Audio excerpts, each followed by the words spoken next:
Introducing Kicking Back with the Cooks, presented by Woodhouse. 18 brands, 16 convenient locations, simplified car buying to save you time. Shop, finance, and buy online at woodhouse.com. Here's head coach John Cook, along with your host, Lauren Cook West.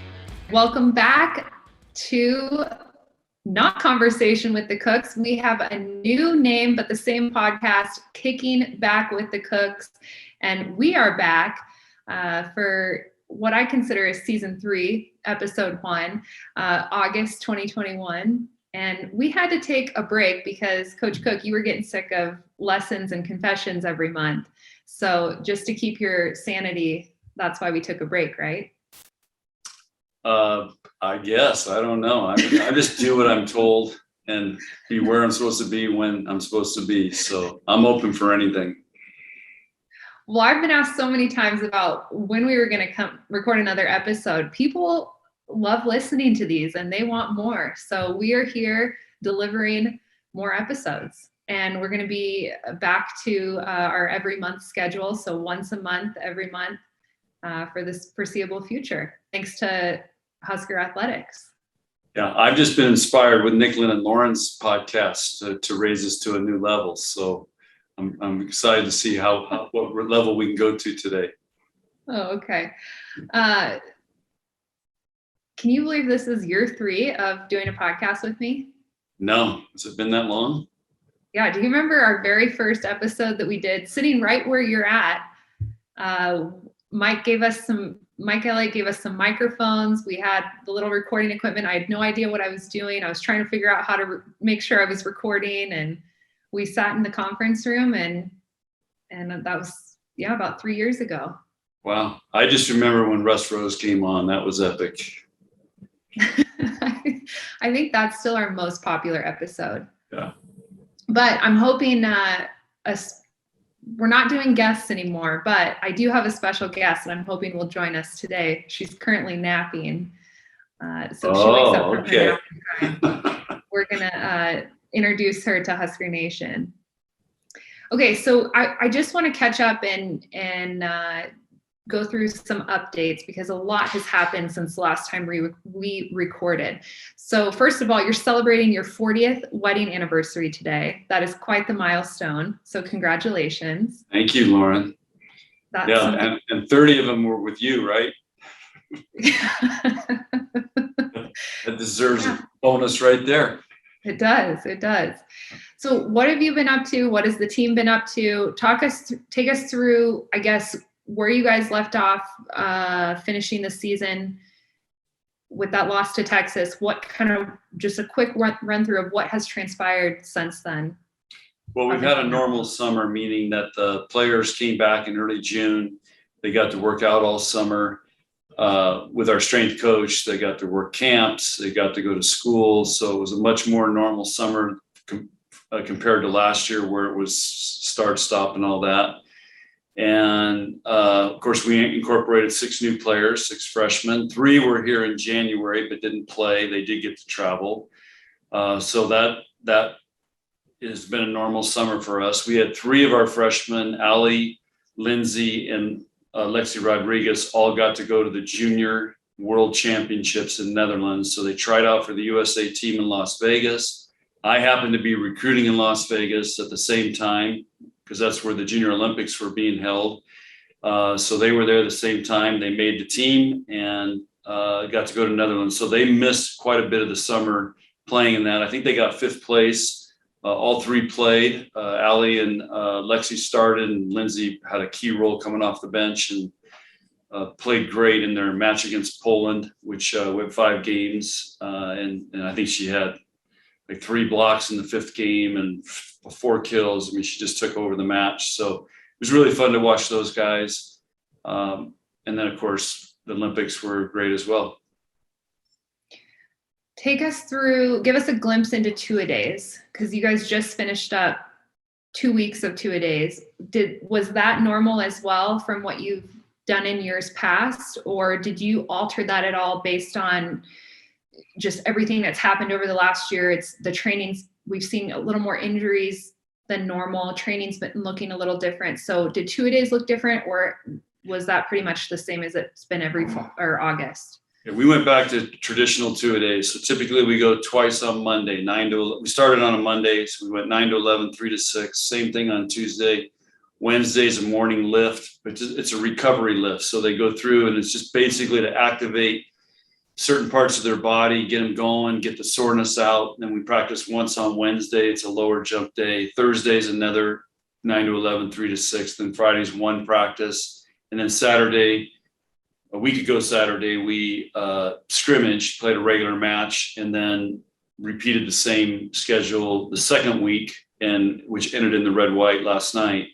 And now we go to school starts Monday. So we're in school Monday and we go to one practice and we don't have as much time to train. And I cherish those 2-a-days for training because we get to spend time on a lot of reps and getting a lot of reps in and teaching a lot. Starting this week, we're preparing for 3 teams. We've got to prepare a lineup. So we don't have as much time to work on those fundamentals or those reps. And they're starting school, which is always kind of stressful. It's another distraction that comes up. So it's always an interesting, it's just like almost starting another season this week because last 2 weeks we just had nothing but volleyball and video and eat, sleep, and recover. And now we throw in school. So it's almost like another season starts. Normally you give the first day of school off of practice. Are you doing that this year? No, we stopped doing that after you graduated. They don't complain as much anymore as you guys did. So, but here's the deal, Lauren, half of them don't even go to school because they do it online. So there's no school. True. Like the freshmen, but here's what's crazy is our sophomores. So, who were technically freshmen last year, they don't even know where their classes are because they've never been to class because they were all online last year. So we're going to have half our team is going to be learning how to go to class for the very few classes that they have. I'd say probably 50% of their classes now will be online. So some are in classrooms and then some are 50-50, I would say is the average probably for all of our players. So it's a whole nother dynamic now. So I don't worry as much about the first day of school. Plus our life skills and academics have got them so squared away now. Usually the first day of school is they're getting parking tickets, they're lost, they lose their end card, they can't find their classes, they forget their books. So it's one of those deals. And then they come to practice like checked out. I mean, they're just frantic, but now everything's so smooth, streamlined and smooth for them. We don't worry about us anymore. Who do we have to thank for that? Is that all Dennis LeBlanc? It's Dennis LeBlanc and Keith Zimmer just getting all that organized. And, I think the online class part of it. And again, they've been here all summer, so they've been in class. So it's just more normal routine. The difference is now we've got 20,000 students here instead of just athletes here. And that's the other big change. Well, so my next question is, how do you keep your girls safe if they are going to class, not bringing COVID back into the gym or to the team and getting exposed? Is there a mask mandate for classes, or are you requiring them to wear masks? Well, everybody had to test this past week. There's if you have to go to in-person class, there are protocols for safety. I don't know exactly what they are. It depends on the class. Obviously, if you're in a lab working very closely with the people, there's going to have to be masks and things in place. But I don't think there's a mask mandate for just general classes, but I think they space them out. There's social distancing, but we're asking our players to wear masks just for extra protection because we can't take the chance of potentially somebody getting it because it shuts them down. So we're asking them to wear a mask, and then just be careful. And the ones that are the scariest are the players that are in the dorms, because all those college kids came back, so they're pretty much told they better be wearing masks over there. Can you enlighten us on what the COVID protocol is for the season? I mean, last season you guys were testing every day. If we saw this happen with Wisconsin, for example, they had a couple COVID cases that broke out. So they were shut down. I mean, the whole team was shut down for a couple of weeks. So what are the rules for this season? How are you guys testing every day? If someone does get COVID, is just that individual player shut down? Is your whole team shut down? Just enlighten us on some of the rules that you have for the season, if there are any. Well, first of all, there's really no requirements. Everybody had to test to get into Nebraska. And now we have no testing going. Now we'll see how they're going to evaluate it week to week.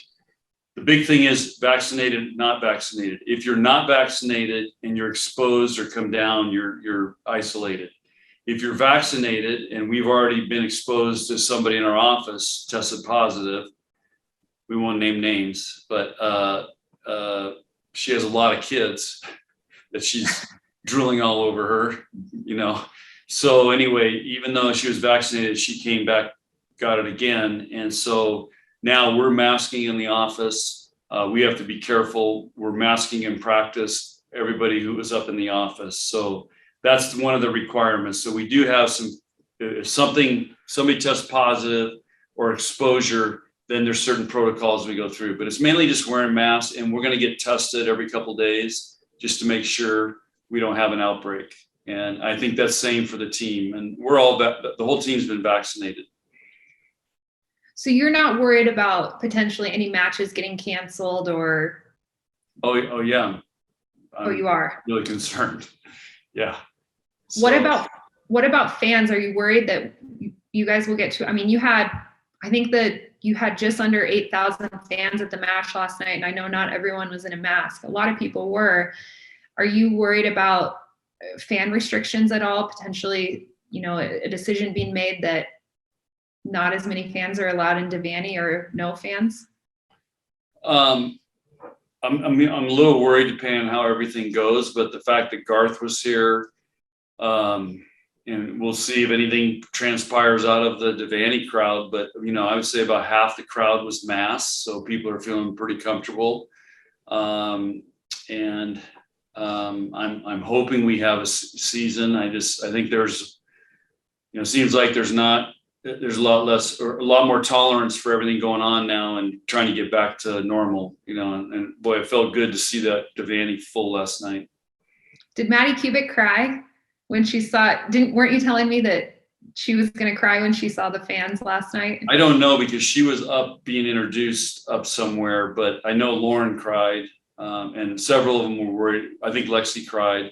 So it was very emotional seeing the crowd and running out there again. Very emotional. I loved how the players were introduced. So we're recording this Sunday, August 22nd. Last night, Saturday, August 21st, was your red-white scrimmage. And I loved how the players were introduced. They were up in the stands, kind of spread out, and they had large team-signed volleyballs that they were just handing out to members. And I just think that's so cool. And the fans probably appreciated that, because, how often does that happen?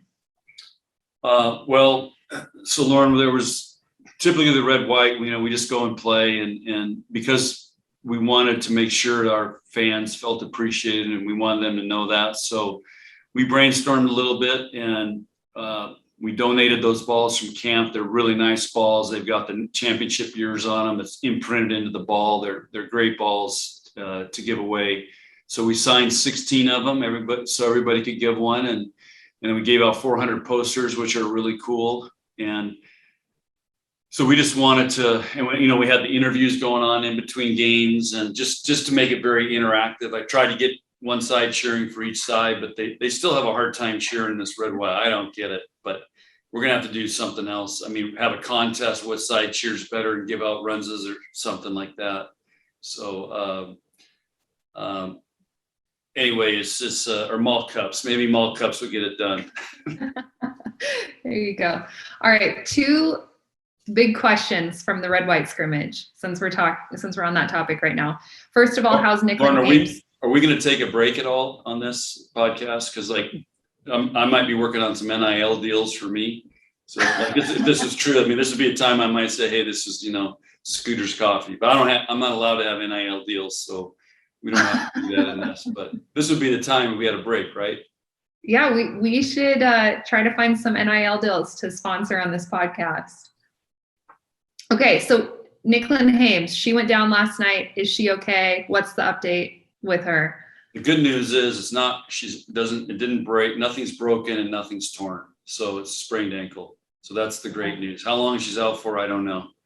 It was a freak play. I've never seen it before. Just really freak play. And, of course I didn't sleep last night because maybe we shouldn't have played 4 games and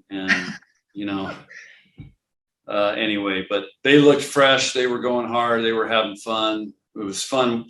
I was really impressed with, we kept rotating lineups and rotating players through on both sides, and just, they all played great together. It didn't matter who was in there. And so I think that's a really good sign for this team. The next big question is, do you have a starting lineup after? No. So we're going to have to work through that this week. I have getting a little clearer picture, but now with Nicklin out probably for a while, the 6'2" comes back into the picture. So as a thought, because we could do that, but there's advantages and disadvantages to that. So I don't know. I'm praying on that one. Hopefully it comes to me. Well, I'll pray for you. You'll be in my thoughts this week. Okay. I hope you can figure it out before Friday. You mentioned you handed out posters, and on those posters is a big tree, right? Yeah. And it says "Our roots run deep," and that's your theme for the season. And do the girls come up with that? How do you guys figure out a theme for each season? So the players come up with the themes, and we have a theme board of all the themes we've ever done. In fact, a few years ago, they did the season tickets. They did all those themes, like we over me, with each other, for each other, good to great to unstoppable. So we've had some great themes. So this team came up with our roots run deep, because I think we've been talking a lot about the tradition of this program, and not having the fans here makes you think about how special this program is when all that's taken away. And they came up with that. And then Nick Burkhart, who's in our social media department, he's unbelievable what he does. I just get blown away every week. And the biggest compliment I could pay him doing the artwork on this is, I want to get this thing framed. But the detail, putting all the traditional things in their trophies, rings, all in the roots of that. And then there's like in the top of the tree, there's like carved initials and stuff carved in there. But very, very creative, has everybody's names on there. And then of course it incorporates the Devaney. And then if you really study the artwork part of it, we've got some of the old Coliseum in it as well. So some of the pillars from the Coliseum. So we just wanted it to be a poster. And because Lauren, this fall also, the timing of this, we're having a Hall of Fame class where Jordan Larson is getting inducted and Coach Pettit's getting inducted. And I think that's October 1st weekend. And then we're bringing back a couple different teams. Let's see. So this is 2021. So the 2001 team, I think, is coming back. And maybe the 2011 team. I can't remember who all they got coming back, but we're trying to honor the tradition of this program by having these events, and this poster runs perfect for that. Love it. So not only do you have your first match coming up this week, but you have your debut on Good Morning America, correct? That is a week from today. Yes. Well, it's the Today Show. So it's the Today Show on Sunday mornings. Okay, yeah. So the Today Show. So everyone just needs to watch the Today Show a week from today. Yeah, Lexi and I are supposed to be on there, and it's about the NIL. It was a very extensive interview, way more than what I thought it would be. It was pretty interesting because they had a crew here filming practice, filming us all day. Then the Zoom call like this they were in Miami, Florida. Anyway, it was pretty wild. It did not run as smooth as Mike Elliott and Husker Sports Network here, and not nearly as smooth as that, but they had their glitches, I can tell you that. But it seemed like there was probably 10 people working on all this at one time. It's Huskers Radio Network. Huskers, is that what it is now? Huskers, okay, I got to get that. All I know is Mike Elliott's the man. So, I mean, when he's in the house, everything's great. You're big time now. Celebrity status. Yeah. So you're also big time because Coach Frost called you up. When was this? Friday morning? Friday morning. And he said, Coach Cook, will you come talk to my team tonight? It was I think their last night of meetings or something. Mm-hmm. And he wanted you to come talk with the entire, I'm assuming it was the entire team. It was all the 115 guys that are here training and all the coaches and support staff. They have an auditorium over there, great auditorium that they all meet in, and that's where it was. So what the heck did you say to the Nebraska football program? Or is it top secret? No, it's not top secret. And my whole goal is they have speakers come in all the time, every night. And first of all, he asked me to come on the last night. So that's either the guys just want to get out of there and they're super tired, because we don't even meet on that. We practice Friday, and I let them go because they're ready, they're checked out. So it's not worth trying to meet. So I'm just thinking, great, these guys are going to be checked out. Or they want, somebody that has a good message at the end of the two-a-days. So I tried to look at it that way. Maybe it was an honor to come on the last day. So I really wanted to make sure that they remembered something. So I took them through a couple things. One I called the $1 million question. I took them through that. I actually have a $1 million bill, and we go through this little question and answer thing. I had Adrian Martinez doing that. He did great. And it was, anyway, the way it turns out, it sends a big message about how hard they're working. And then I took Brent Banks through Compound Interest, which is a book I gave you about, every day just doing a little bit, but we go through this question and answer. Would you rather have a penny that doubles every day or $3 million? And anyway, that exercise. And then we talked about what great teams are. And I used the Navy SEALs and what makes them great teams. And then I told a couple stories about when I coached football. So, because, I had to start off with, I used to be a football coach, and the girls tell me, because they are friends with a lot, that they think I'm cool. Now, why they think I'm cool, I have no idea. But the football guys think you're cool. Yeah. So anyway, I wanted to make sure they knew I used to coach football and was a defensive coordinator and all that. And anyway, that's how I started out. But and then the last thing I ended with last two things I ended with was their why. What is their why? And I have a couple videos, and one of them is of Jordan Larson against Washington in 2008, our big comeback in the fifth game, and what Jordan's why was. It was about her mom and what was going on, and I just saw her will a match away from Washington in Washington, and then we ended with the 3 bones that they're trying to develop. So backbone, wishbone, and a funny bone. That's right.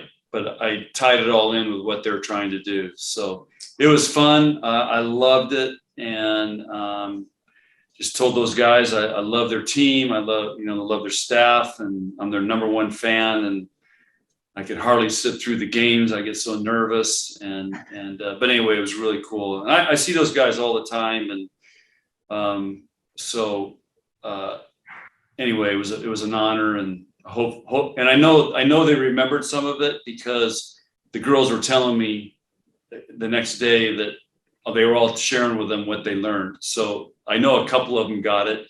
And then, of course, one of the big offensive linemen, Turner Cochran, wanted to take a picture with me for his mom. So I thought that was pretty cool. Oh. This guy's huge. And he's like, Coach, will you take a picture for my mom? Oh. He loves Nebraska volleyball. That's so cute. So. Okay, so the last two updates I want to talk about. First one is the Olympics. You had Tyler Hildebrand helping with the beach team, which Alex and the A team, Alex and April, won gold. Then you had Nuwani, who was there as a nutritionist. A lot of people forget that she was there. And then Jordan, Kelsey, and Justine were, of course, on the indoor team and won gold as well. So I guess my question to you is, what does that mean to you, having all those people a part of your program or previously a part of your program? And how does that reflect back on Nebraska volleyball?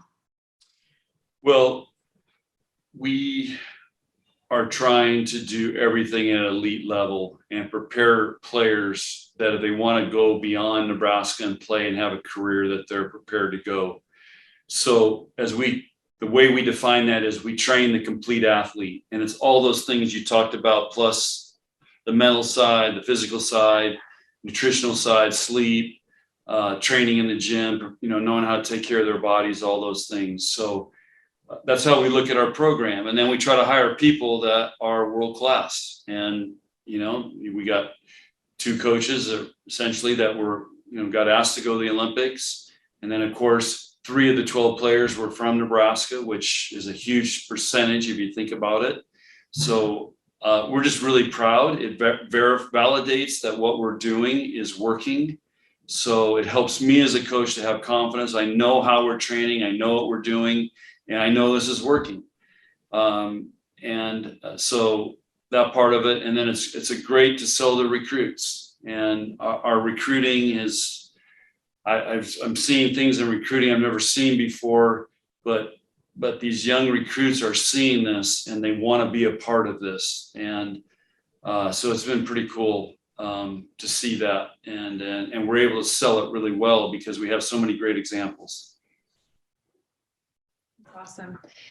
All right. The last update I want to touch on is the AD change, Trev Alberts. I mean, that's a big change for you. It's technically a new boss. How is that going? Have you met with him? Do you like him? I saw him at the red-white scrimmage last night. So he obviously supports volleyball. He loves volleyball. He was tweeting about volleyball.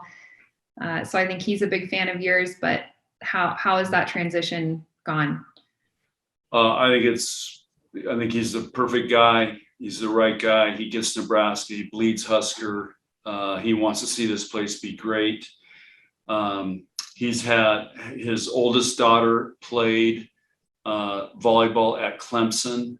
And I remember when I first met him, I was sitting up in Omaha at the Christmas tournament, the President's Day tournament. And Trev walks in I walk in with him and he's got a 3-piece suit on walking in because he was coming from being the AD at Nebraska Omaha. So we happened to go to the same course. So I went and sat next to him, introduced myself, and we started talking. And first thing I said, Trev, you look like so out of place here being in a suit. He goes, yeah, I know, I can tell.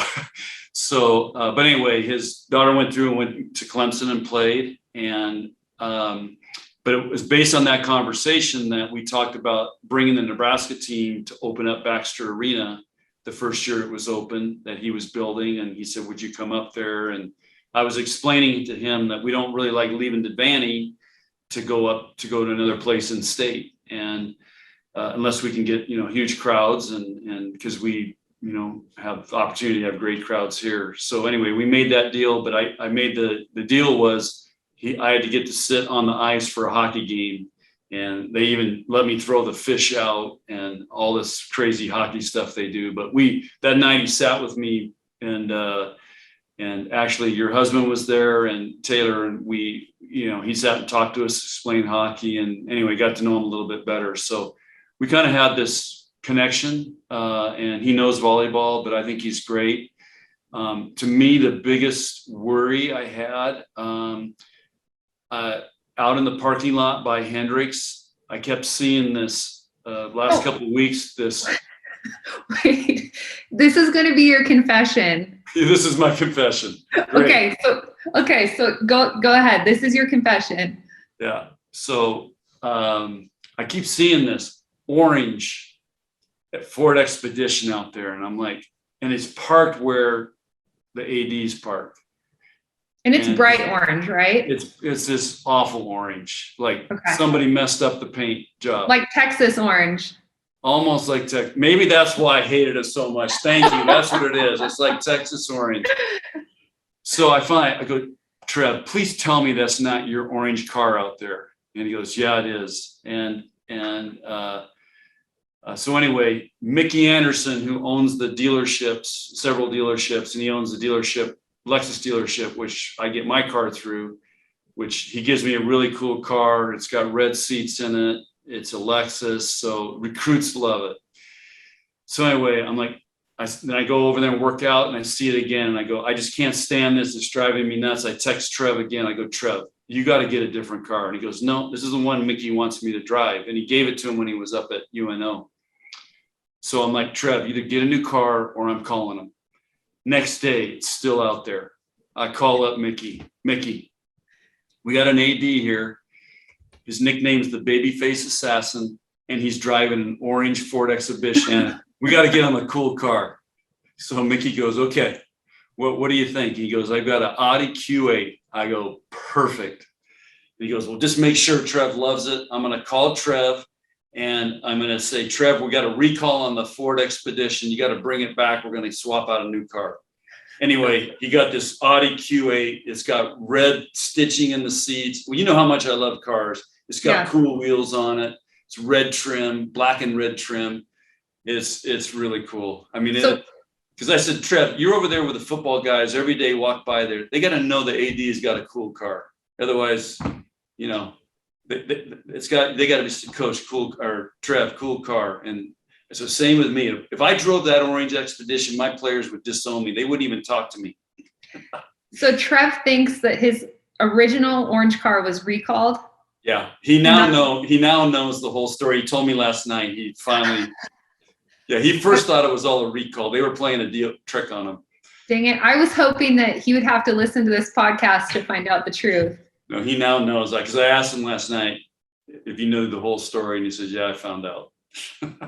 That's hilarious. So, anyway, our AD drives a cool car now that, because you know, it's all about. You gotta have a little swag. Hey, he's new. He's learning. Yeah. All right. So since you just did your confession, I'm going to do my confession. Okay. Due to just COVID concerns and trying to keep Matt and my daughter safe and healthy, I'll actually be calling all of the matches this season remotely. And that's, again, thanks to Mike Elliott. He makes all of that happen behind the scenes. He's the genius behind it all. And it kills me not to be at the matches. I love, being in person. And I have a lot of, I like to call them friends of mine who listen to JB and I on the radio and come say hi when we're up in the booth at Devaney. So if I'm not there and you're wondering why I'm still on the air, that's why. So I won't physically be at matches to say hi to everyone, but you'll still hear my voice on the mic.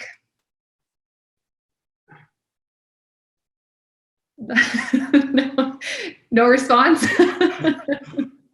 Well, I already know that, and I know you guys aren't traveling with us, so I'm not. Yeah. I already know all this, so. But that's a COVID protocol for the radio squad, is we're not allowed to travel to away games. Yeah. Also, I know this, Lauren. I have spoke a lot this summer. Everywhere I go, I've been in a lot of small towns in Nebraska, seed farmers and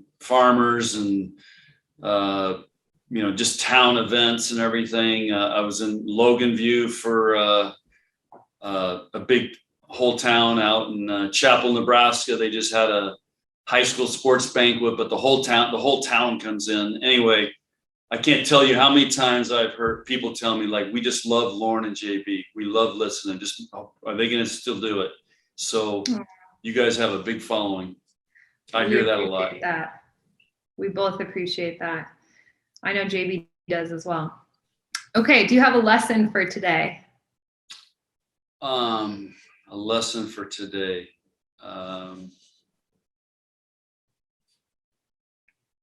That's a lesson for today. My lesson today is if we want to be a great team, we got to serve tougher. You guys missed so many serves, especially Lexi. I think she missed 4 last night. Yeah. Whitney missed 4 too, but Whitney also ran a bunch of points. So, I just think the lesson right now is let's be positive and hope this season is going to go off and we can have a full crowd. And the lesson is, we really appreciate all that we have here now that it's back. You even appreciate it more. And that's why the girls got emotional. I had to stay in the tunnel, Lauren. I couldn't come out right away. I'm just like, and I've been doing this a while, and it was overwhelming to see this place full and alive and energized and electric. So, I almost wanted to go up and introduce myself to Big Red. Like, who are you? Because Big Red, or Little Red. Sorry, Little Red. Little Red's out there jumping around. I can't even get by him, and I'm almost like, hey, who are you? I'm Coach Cook. So anyway, it was a lot of fun. I think the serving errors they probably all had nerves last night. And then you also have to remember, when there's fans in Devaney compared to when there's not fans, your depth perception is thrown off when you're back there serving. So that probably had to play into it a little bit as well, just with them getting used to fans being back in there, because throughout the entire spring they were serving without fans. That's a great point. And I even noticed that sitting and watching the match, my depth perception was off. I was like, well, this is weird. It just, everything was different than what we're used to in practice and no fans. But we actually didn't miss as many as normal in a red-white. So it was actually a pretty good night. I just want to see us serve a little tougher, and unless our passing's getting better. So maybe the passing's getting better. So passing looked pretty good at times. Maybe that's what it is, and our servers are still serving tough, but we can clean that up. All right. Well, my lesson is to be flexible with your goals. And the reason I bring this up is Kennedy Orr actually called me this week to share her goals. I don't know if that's something you had all the players do, call up a former player and share their goals with them. Yes, we did. Okay. This lesson came to mind, and she had some incredible goals, and I hope that she's able to reach them all. And I know mostly everyone has goals that they're trying to accomplish, but sometimes, your path changes and you have to adjust those goals. And so just keep that in mind. Like, if you're setting goals for yourself anytime soon, especially as we near the end of 2021, I'm sure a lot of people have goals that they're trying to reach. Just to be flexible with those goals and know that sometimes they change, and that's okay. And the great ones adjust, right? The great ones adjust. Yeah. But Kennedy's goals better change real quick here, whatever they were. She had some good goals. I was very impressed for a freshman. Yeah. She's going to get a great opportunity now. Just maybe step in sooner than she thought. So, I think she's one of the most. Yeah, go ahead. You go ahead. Sorry. She's one of the most hyped up players to ever come through Nebraska. So I think a lot of people were excited to watch her last night. And, unfortunately, if Nicklin is out, I still think it will be exciting to see, if Kennedy has to step in, what she's able to do. Yeah. Lauren, I'll reveal tonight or on this podcast our captains. We revealed them last night. You did? Okay. All right. But for anyone who didn't listen on the radio. Well, I think it's, I'd like to kind of share the process that we went through with the captains, and because Lauren Stivrins told me she didn't want to, after the season ended last year, she didn't want to be captain. And this summer, she didn't want to be captain because she was so unsure of her situation. So I'm like, well, Lauren, if you come back, you're going to be captain, whether you want to be or not. That's not even my decision. Just who you are and the respect our players have for you. So anyway, we were debating how to do this. And so we spent a couple sessions this summer talking about great leadership and what it takes and the characteristics. And then we identified and defined that for them. And we actually had to do a couple practice, like, who's best under pressure, and rank them top 3. So anyway, and then Friday or 2 days ago, we had them do another survey and ask them, okay, who are your captains and why? And they had to write it out and explain it, put their name on it. and then we as a coaching group agreed with what they came up with. So I think it was pretty cool. And just, I want to get this on record. So Lauren told me, like, Coach, nobody's going to vote for me. And I go, Lauren, you will have unanimous 100% votes except yourself, because you won't vote for yourself. She goes, no way. And even though we're not supposed to bet, we bet. And I gave her 10-1 odds. And of course she had 100%. But anyway, I didn't collect, but we were just betting for fun. And so anyway, Nicola, Lauren, and Kenzie Knuckles, who's has somehow brought these freshmen together. And I don't know, again, this is all behind the scenes stuff, but man, they really supported her and wanted her to be a captain. That was a little bit of a surprise when I heard that, but yeah. After watching the scrimmage last night, I could kind of see what you were talking about, just how supportive she was of some of those newer players. And you could just see her, saying, hey, great serve, great job, or you got this, and, tapping him on the back. And you just, once I started paying more attention to it, you saw her in that leadership role last night in the scrimmage. But I didn't notice that last spring, but I also didn't really pay attention to it. So I'm happy for her. I was shocked, but she's done something, and she's also kind of got a new role. And I think she's really embraced that. And I think, you see players get a lot of respect when something like that happens, and they can pout about it or they can embrace it. And she's done a great job. Well, to end today's episode, we have that special surprise guest. Oh, who's our surprise guest? Who's up from her nap. Oh, there's baby Madden on the podcast. Can you say hi? Hey, Madden. How are you doing? Can you say hi to Grandpa? We're teething. Yeah. Can you say hi? Can you wave to Grandpa? All right, Madden. Hi. We're teething. We just got up. We should get sponsored by Adidas, because we have on matching. I don't know if you can see. I can see it. Yeah. Matching Adidas shirts. Yeah. Yeah, Madden. Hi. I've sent some of the pictures of baby Madden to our Adidas rep. He loves it, with her in an Adidas onesies or whatever you call them. Can you say hello to Husker Nation? Yeah. Yeah. Yeah. Oh, go Big Red. Oh, yeah. Can you say Grandpa? We're still working on our speech. She's doing good. All right, just get her jumping. All right. Well, we will talk to you all next month. Thank you so much for tuning in, watching, and go Big Red. Thank you, Coach Cook, for your time.